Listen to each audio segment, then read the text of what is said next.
Certo, pessoal, olha só, gente, eu tô aqui com vocês de novo. Quem já olhou a apresentação, esse é o primeiro videozinho para quem for acompanhar o tutorial, tá? Eu tô fazendo videozinhos de tutorial falando sobre alguns tipos de texto. No início vai ser isso, tá? Alguns tipos de texto. Um tutorial sobre como responder questões objetivas e questões discursivas. Porque o ano passado, cada atividade que eu fazia, eu tinha que responder isso, falar sobre isso, aí ficavam os vídeos muito longos.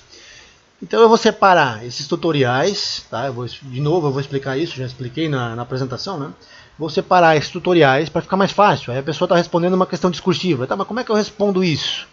Questão que tem que escrever. Vai lá e assiste o tutorial, 10 minutinhos, né? Como responder uma questão discursiva, dependendo do tipo de texto que eu estiver lendo e tal. Eu vou fazer isso também. E vou fazer agora, antes disso tudo, um tutorial sobre textos. Então eu vou navegar um pouquinho com vocês aqui na internet. Poderia ser livros, né? Mas a internet aqui é mais fácil porque já está no computador, né? Já está sendo filmado aqui. Vou, por exemplo, lá no Google. Deixa eu entrar aqui, né? Samuel Professor. Entrar no Google.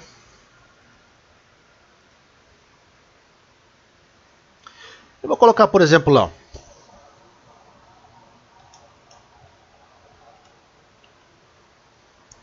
Vou colocar ali, Folha de São Paulo, né? Se eu colocar aqui Folha de São Paulo, vai sair no jornalzinho ali. Pessoal, o que eu vou ver num jornal? Eu vou ver dois tipos de gênero, basicamente. Eu vou ver notícias e reportagens. E alguma coisa que a gente chama hoje, é mais raro, mas que nós chamamos hoje de coluna. O que são gêneros jornalísticos? Quando a gente pega a reportagem, ela vai passar um fato pra gente, ou aquilo que seria um fato, né? Hoje em dia tem muita fake news que seria o contrário do fato, seria uma coisa que não é verdadeira, né? que é circulada como se fosse verdadeira. Mas a notícia é um gênero bem curtinho. Vou dar um exemplo aqui, né? Vamos pegar uma notícia. Eu vou vagar por aqui. Deixa eu ver aqui se tem economia, mundo. Economia, vamos lá. Página de economia. Bolsonaro avalia Pazuello no PPI e tenta acelerar o processo do novo ministro. Vou clicar aqui e vai abrir uma notícia. O que é uma notícia? A notícia é um gênero curtinho, vocês podem perceber. É um gênero de um parágrafo, 2, né, no máximo, que vai me passar um fato, uma informação. Aconteceu isso, isso, isso. Dentro do gênero jornalístico, ela é o subgênero, né? Dentro desse campo jornalístico, ela é o gênero que busca ser mais sucinto. Ela busca passar uma informação, e só. Então é um gênero que eu quase não trabalho, tá, em sala de aula, algumas coisinhas. Nós temos aquilo que a gente chama de reportagem. O que é reportagem, pessoal? Reportagem já é um gênero um pouco mais longo. Ele já é um gênero que busca investigar um acontecimento, um fenômeno, um acontecimento, né, em profundidade. Então ele já é um gênero um pouco mais longo. A gente tem reportagem, fotoreportagem, né, reportagens belíssimas a gente tem, né?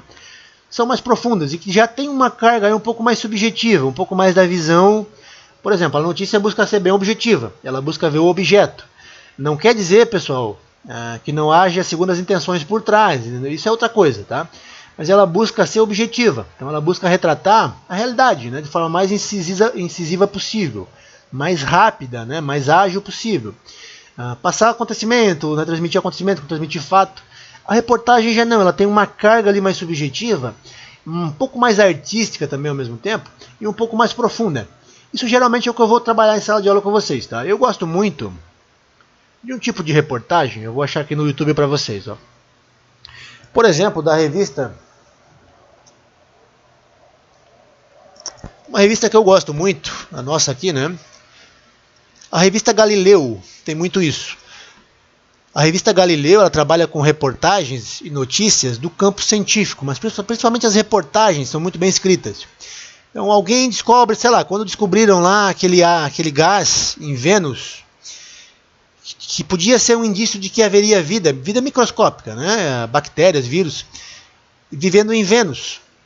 Esse gás podia ser um indício. Fizeram uma reportagem muito legal nessa revista aqui sobre isso, tá? Então, assim, anunciando essas coisas científicas. Quando você pega essas reportagens científicas, você consegue tirar das reportagens que são vinculadas, quando eles entrevistam ou quando eles fazem reportagens sobre algum artigo científico que é escrito, ou seja, né, um cientista vai lá e escreve um artigo, esse artigo é científico, eles fazem a reportagem, essa reportagem vai vincular teses dos autores do artigo, tá? Tema, tese. Eu vou explicar isso depois para vocês nas questões objetivas e discursivas. Mas o que seria tema? O assunto tratado. Tese, a opinião daquele autor sobre aquele assunto. O que ele vê, como é que ele enxerga aquele assunto. Então isso é importante nesses gêneros, tá? Conseguir vincular isso. Conseguir vincular a ideia de um cientista, por exemplo, que é uma ideia mais complexa, dentro de um gênero mais curto. Isso é muito importante para a gente gerar conhecimento, tá, pessoal? Então eu vou trabalhar muito com esse tipo de gênero. Gênero jornalístico, reportagem, vinculando a notícias científicas. A revista, por exemplo, Science e a revista Nature, por exemplo, elas são revistas mais densas, elas circulam artigos, tá? Então o texto do próprio cientista. Mas elas têm aqueles replays, né? Não sei como é que se pronuncia, como é que é essa ideia em português, eu não sei muito bem o que seria. Mas o replay, né? Uma espécie de resuminho para leigos. Então não é um resuminho curto, né? É um resumo um pouco mais longo. Mas para as pessoas como nós, mortais, né? Conseguir entender aquela coisa científica. Então, por exemplo, a astronomia é uma área muito difícil, mas eles conseguem fazer um replay ali que seja fácil de entender, de um leigo entender, na própria revista. Então, eu trabalho muito com isso também, pessoal, tá? Para a gente conseguir aqui vincular algum tipo de conhecimento atrelado já, esse conhecimento já atrelado à própria reportagem, tá? De forma mais sucinta. Então é isso. Além disso, pessoal, a gente vai ter um gênero, eu vou abrir para vocês aqui. É um gênero um pouquinho mais complexo, tá? Também um pouquinho mais complexo. E são gêneros literários. Deixa eu abrir para vocês aqui. Só um poeminha para vocês darem uma visualizada, tá? Eu acho que está aqui, ó. Acho que eu já botei aqui na minha slide para vídeos. Esse poeminha é um poeminha que vocês vão ver ele numa atividade. Eu vou trabalhar com ele de forma mais profunda, tá? Mas eu botei para vocês terem uma ideia aqui, ó. O poema se chama Os Homens Ocos, do T.S. Eliot. O 9º ano vai trabalhar com ele, tá? Talvez o 8º. Nós somos os homens ocos, os homens empalhados, uns nos outros amparados, o elmo cheio de palha, ai de nós. Nossas vozes ressecadas, quando juntos sussurramos, são quietas e inexatas, como o vento na relva seca, ou pés de ratos sob os cacos de nossa adega evaporada. Reparem como esse poema aqui, ó, é polissêmico no sentido de que ele tem vários sentidos, cada verso tem vários sentidos possíveis.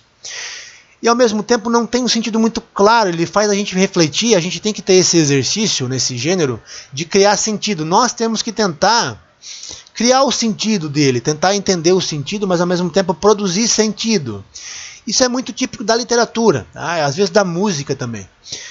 É muito legal esse tipo de texto aqui, ele requer um trabalho muito grande de quem vai interpretar, tá? É um outro tipo de gênero. Essa passagem aqui, ó. Aqueles que atravessam de olhos retos para o outro reino da morte, nos relembram, se algo há, não como perdidas almas violentas, mas apenas como os homens ocos, os homens empalhados. Olha essa passagem aqui, ó. Olhos que não ousam encontrar em sonhos, no reino do sonho da morte, lá esses não se revelam. Lá os olhos são a luz do sol sobre a pilastra despedaçada. Então reparem, ó. Os olhos são a luz do sol sobre a pilastra despedaçada. O que isso significa? Olha como isso é complicado, tá, de entender, né? Olha como isso é difícil de a gente conseguir entender concretamente, né, o que significa. Ele tem vários sentidos aglutinados aqui, tá? E tem muito a ver com o contexto, que é o contexto de guerra, né? Com essa ideia de não haver nesse lugar que ele chama de lugar de morte, né, o lugar da sombra da morte. Isso aqui é muito inspirado nos Salmos, pessoal, tá? É muito inspirado, inclusive, no livro da Bíblia, de Salmos, né, no Salmo 23. Quando ele fala do lugar de morte, lugar da sombra da morte, onde estariam os mortos, ele fala que os olhos não estão lá.